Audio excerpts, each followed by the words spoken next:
A nivel mundial, el 80% de la biodiversidad del planeta está siendo protegida por las comunidades más, digamos, nativas, indígenas, algunos campesinos, no todos, personas que viven en zonas rurales.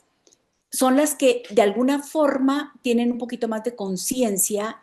Todo el mundo ahora quiere ser emprendedor y demás, pero como que nos volvimos repetitivos. Entonces el emprendedurismo está como allá lejos, tiene que ser en la capital, tiene que ser en no sé dónde para yo poder hacer. Y resulta que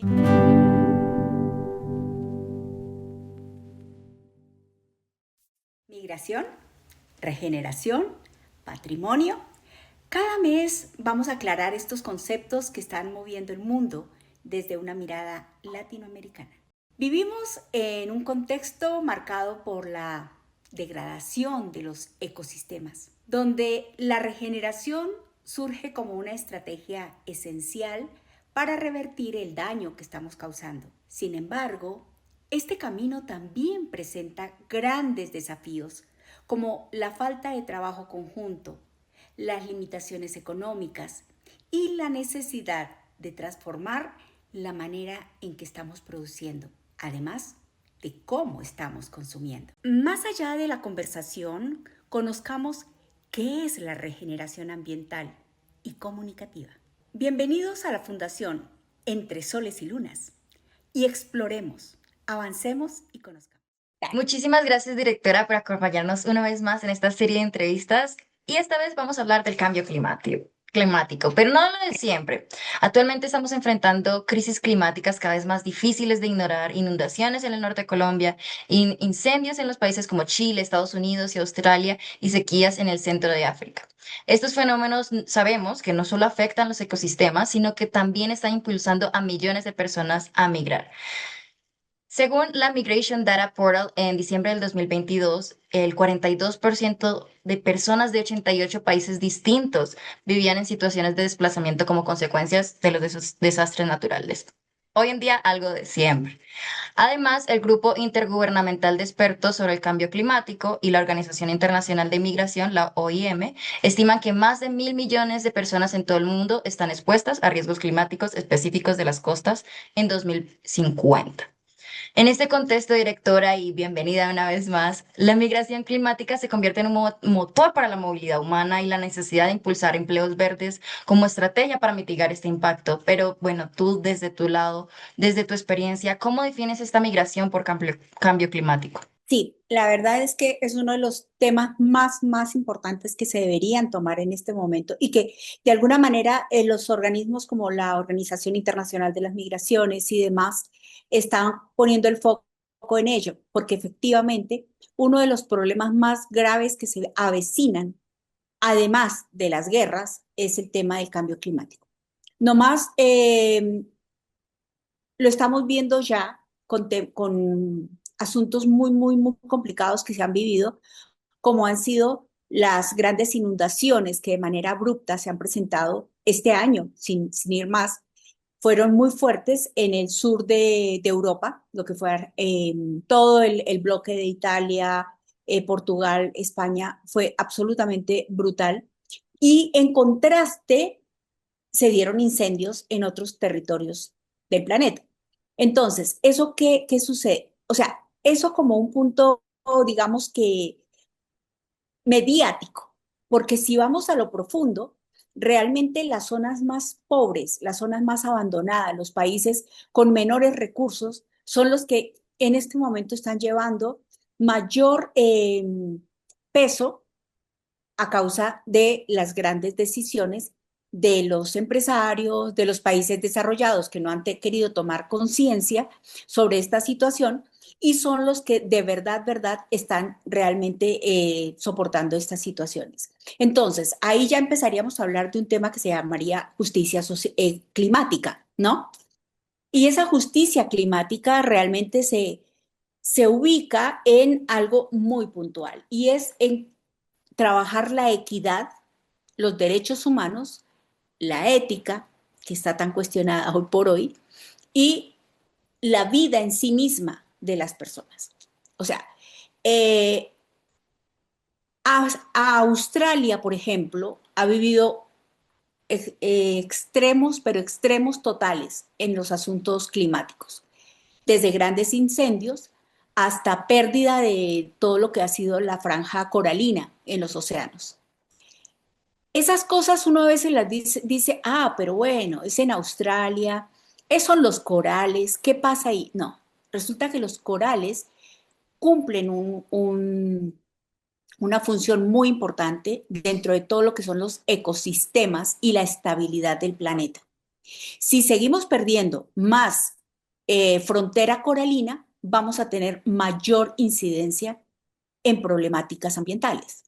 Además, eso provoca pérdida en todo lo que es la vida marítima. Peces, una cantidad de animalitos que viven literalmente en esas zonas totalmente delicadas y tan necesarias para el equilibrio del clima, ¿sí? Aparte de eso, ¿qué sucede? Que en otros sectores, como por ejemplo lo que es África, tan lastimada, ¿no? Eh, las zonas de desierto cada vez son más grandes. Entonces, las zonas de arena cada vez son más mayores y toda esta población no tiene donde cultivar, no tiene donde tener alimentos, el agua empieza a escasear de manera muchísimo más fuerte y eso, ¿qué provoca? Que la gente tenga que moverse, la gente tiene que ir de ahí, ¿sí?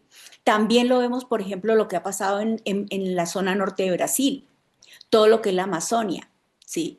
En esa parte que se ha talado tanto, pero tanto, tanta selva para ampliar la frontera agropecuaria, pero fuera una frontera agropecuaria que uno dijera, ok, es porque está produciendo más alimentos a la población, resulta que no, es para aumentar la frontera agropecuaria, para sembrar más soja, más maíz, más sorgo, que literalmente lo que va a hacer es alimentar la industria de comida para animales, para cerdos, para gallinas y para vacas. ¿M? Que literalmente a dónde van esos productos es para alimentar a los países desarrollados. Ni siquiera se queda en las poblaciones primarias. Y por otro lado, la gente empieza a migrar de esas zonas, especialmente zonas que son protegidas o que han sido preservadas por comunidades nativas. Entonces tienen que irse corriendo también en esa frontera porque literalmente están siendo sacados de sus territorios. El cambio climático generado, por ejemplo, en la Amazonia, afectó terriblemente lo que fue la zona andina. ¿Mm?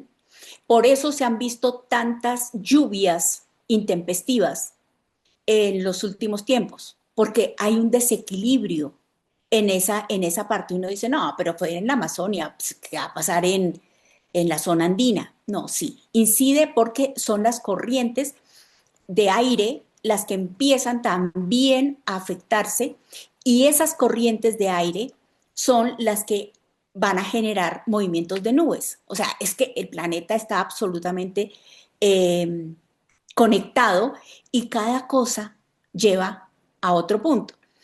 De otro lado, en este momento se está ya hablando que se viene un super niño, ¿no? Se viene una gran sequía. La gente dice, ok, entonces lo que se nos viene ahora es que vamos a tener mucho calor. Sí y no. Puede que tengamos zonas en donde va a haber muchísimo calor, como va a haber zonas en donde va a haber unas inundaciones impresionantes, porque es el desbalance que presenta el planeta. Entonces, si nosotros leemos de manera juiciosa estos, digamos, asuntos ambientales, asuntos climáticos, ¿qué podemos percibir? Que todas las personas, ya sea por inundaciones, por deslaves de territorios, porque la montaña se vino abajo, porque el río se creció, porque la zona se puso muy caliente y se murieron los animales, todas esas personas van a tener que moverse. ¿Cuál es el mayor problema? ¿A dónde se van? ¿Qué va a pasar con toda esta población? Es como tener, digamos, ir cerrando el cerco de manera brutal y tener a todo el mundo como en una paila caliente. ¿A dónde salta? ¿Qué van a hacer? Y lo más humano es obviamente abrir fronteras, cosa que no va a pasar. A eso quería ir con mi siguiente pregunta.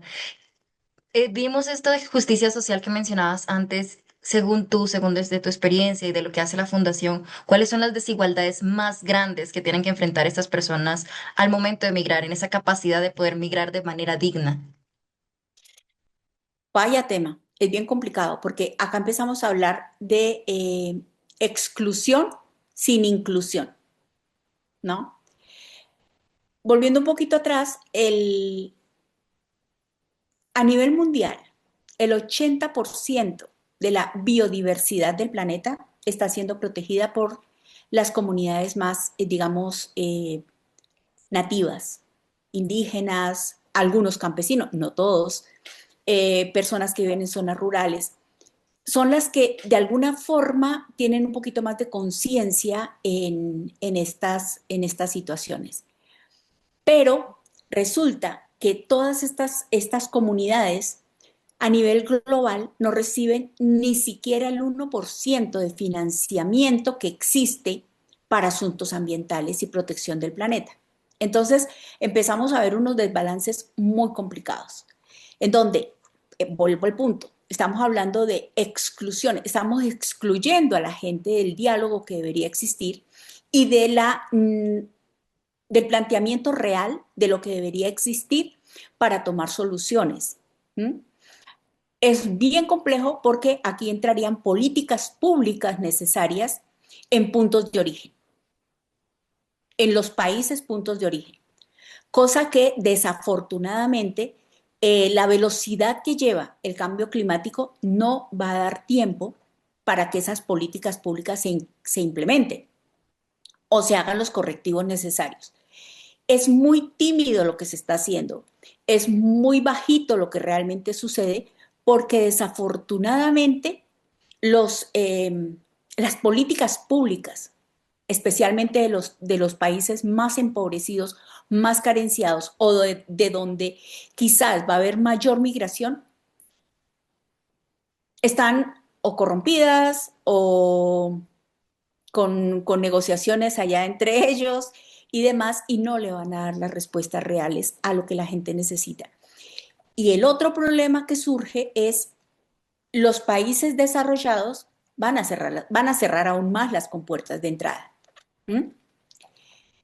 Que a la vez ahí hay un dilema bien extraño, porque por otro lado, los países desarrollados necesitan mano de obra, pero mano de obra barata.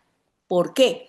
Porque son países que en su gran mayoría se están envejeciendo, tienen menor población nativa y necesitan que entre como sangre nueva para poder tener cómo soportar el sistema de pensiones, por ejemplo, o el Ujú. sistema de asuntos económicos internos de cada país. Entonces es una antagonía muy fuerte la que existe, pero ¿qué sucede? Que también no van a recibir a cualquier persona. O sea, no van a recibir por asistencia humanitaria, sino van a recibir realmente porque necesitan es mano de obra para poder resolver sus necesidades internas y para poder suplir la baja de natalidad que tienen. Entonces, realmente la problemática es, yo lo que veo es que va a haber unos gravísimos problemas de hambrunas a nivel mundial. Yo creo que mucha gente va a morir definitivamente en estos procesos y, y nos vamos a enfrentar a unas problemáticas difíciles, muy deshumanizantes, en donde definitivamente los más desvalidos son los que van a llevar el problema. Entonces, tendrían que existir políticas públicas realmente en nuestros países para incentivar el desarrollo de nuestros puntos de origen, como lo hacemos, lo proponemos nosotros en la fundación, que es descubramos qué tenemos como territorio, qué puede hacer la gente en territorio. Deberíamos producir más alimentos en nuestros territorios para autoabastecernos y no depender tanto de esos productos que vienen de afuera. Las energías limpias, sí o sí, tienen que empezar a funcionar. pero desafortunadamente son procesos costosos. No todo el mundo tiene acceso a ello. Entonces es como morderse la colita el perrito. O sea, ¿por dónde va el asunto? Es un tema muy, muy complicado en donde tienen que existir políticas públicas, políticas sociales, políticas ambientales, políticas de desarrollo real. Y yo la verdad eso lo veo muy lejano. Entiendo. En este punto quiero tocar dos temas. La primera pregunta que te tengo es, ¿qué acciones pueden tomar las comunidades y la sociedad civil? Porque sabemos que los gobiernos se van a demorar. Por lo que me estás diciendo, se van a demorar. Entonces, ¿cómo podemos las comunidades, las fundaciones y la sociedad civil apoyar a esas personas migrantes, esos refugiados climáticos? Ahí viene otro tema.